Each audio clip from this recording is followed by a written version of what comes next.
सो आज हम पढ़ेंगे महारस में अभ्रक के बारे में।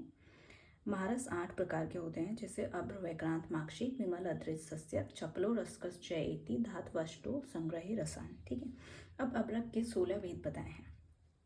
अभ्रक को सूतेंद्र बंदी, वृश्यम, आयुष्यम, अग्रहम, प्रज्ञा, बुद्धि ये कहा गया है। तो सूतेंद्र बंदी मतलब होता है जो पारद को बांधने वाला। अभ्रक जो होता है पारद को बांधने वाला होता है। पारद का जारण करते वक्त अभ्रक को यूज करते हैं तो ये पारद को उड़ने नहीं देता। ठीक है, इसलिए इसे सूतेंद्र बंदी बोलते हैं। इसके बाद अभ्रक के 4 भेद माने हैं, पीनाक, नाक, मंडूक और वज्र अभ्रक। पीनाक अभ्रक जो होता है उससे दोष होता है मलबद्धता। ठीक है, नाग अभ्रक से होता है मंडल, मंडूक से अश्मरी और वज्र अभ्रक श्रेष्ठ माना गया है।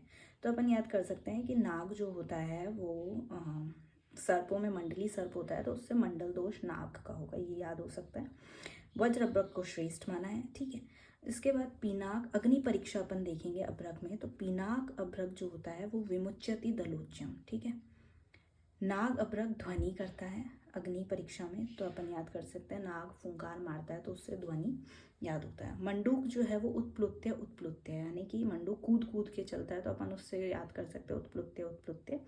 वज्र अभ्रक श्रेष्ठ बोला है तो वो देहलोकर होगा। ठीक है, उसके बाद अभ्रक 4 प्रकार के बताए हैं। यही चारों प्रकार के अभ्रक वर्ण के अकॉर्डिंग 4 प्रकार के होते हैं, श्वेत, रक्त, पीत और कृष्ण। इससे इसके 16 भेद होते हैं। अब श्रेष्ठ अभ्रक के क्या गुण होते हैं? तो होता है स्निग्धम, प्रथुदनम, सुख, निर्मोच्य, पत्रम, निश्चंद्रिकम। ठीक है, यानी जो स्निग्ध होना चाहिए उसके दल इजीली प्रथु होने चाहिए और निश्चंद्रिक होना चाहिए। अब सचंद्रिक अभ्रक होता है, उसके सेवन से क्या होता है? प्रमेह और अग्निमांद्य यानी मंद अनल। ठीक है, और मंद अनल है। उसके बाद है चिकित्सा। चिकित्सा जो है उमा फल और अत्सी फल, ये इसकी चिकित्सा होती है।